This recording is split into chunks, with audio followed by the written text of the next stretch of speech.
It's a fine day. It's just Tuesday here.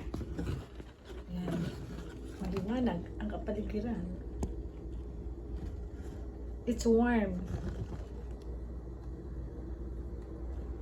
Magluluto tayo ng sinigang. Itong aking harvested chili. Diba? Wala akong siling panigang. Buti na lang may sili akong ganyan. Makagamit ko dito sa sinigang. Sayang nga, wala din akong tanim na kamatis kasi wala akong kamatis. Yan. Gagamitin natin ngayon para sa salmon head sinigang. Yan ang aking recipe. Menu for today. Si salmon head.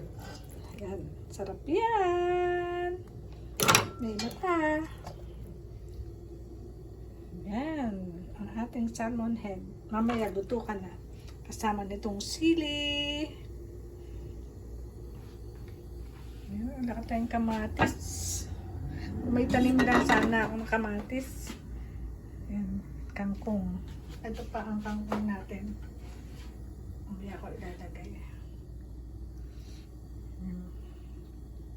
See?